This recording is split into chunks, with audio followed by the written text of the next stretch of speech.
जानते हैं सबसे बेचैन करने वाली कहानियां कौन सी होती हैं? वो जो बहुत ही सादे तरीके से कही जाती हैं।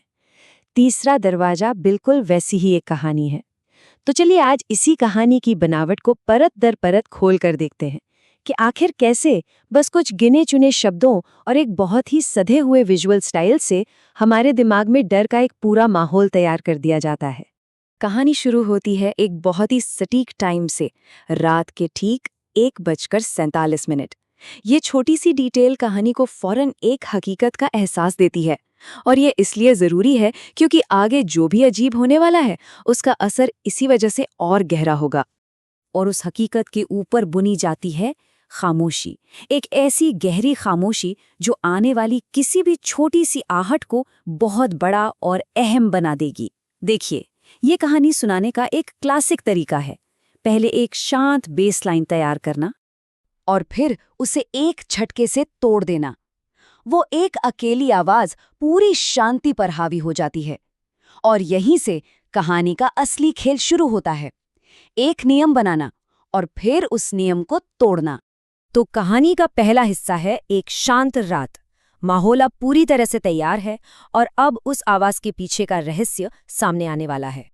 अब देखिए, यहाँ जो सबसे दिलचस्प चीज है वो है जानकारी की कमी। कोई नहीं बता रहा कि कौन है या क्यों है, हमें सिर्फ एक शब्द मिलता है जो अपने आप में एक साउंड इफेक्ट जैसा है, टक। ये जो रिदम है ना, ये कहानी में एक अजीब सी बेचैनी घोल देती है। ये रुक रुक कर आने वाली आवाज हमारा ध्यान खींचती है और किसी अनजाने खतरे की तरफ इशारा करती है।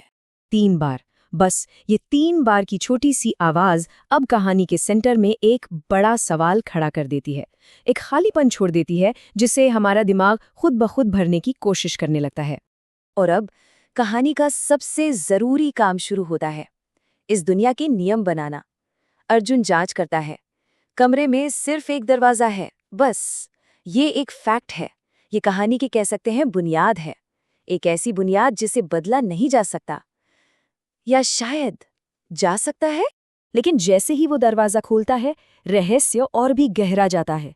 बाहर कोई नहीं था। यहाँ कहानी एक बहुत ही पावरफुल विजुअल तकनीक का इस्तेमाल करती है जिसे नेगेटिव स्पेस कहते हैं। मतलब डर किसी मॉन्स्टर की मौजूदगी से नहीं, बल्कि किसी के भी मौजूद न होने से पैदा हो रहा है। चलिए अब देखते हैं कि कहानी का पहला बड़ा मोड़ कैसे आता है। सेक्शन 2, दूसरा दरवाजा। कहानी अब ठीक वही सवाल पूछ रही है जो हमारे दिमाग में भी चल रहा है। ये सवाल हमें उस पल के लिए तैयार कर रहा है जब कहानी अपनी ही बनाई हुई बुनियाद को तोड़ने वाली है। और जवाब एक सीधी सी नामुमकिन तस्वीर है। कमरे में अब 2 दरवाजे थे। ये एक विजुअल पूरी कहानी का रुख बदल देता है। क्यों? क्योंकि इसने कहानी के सबसे बुनियादी नियम को ही तोड़ दिया है।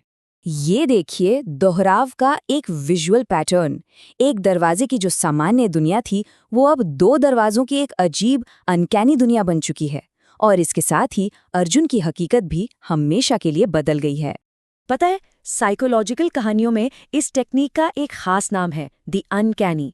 इसका सीधा सा मतलब है जब कोई बहुत जानी पहचानी एकदम रोजमर्रा की चीज अचानक से अजीब और डरावनी लगने लगे, जैसे एक दरवाजा।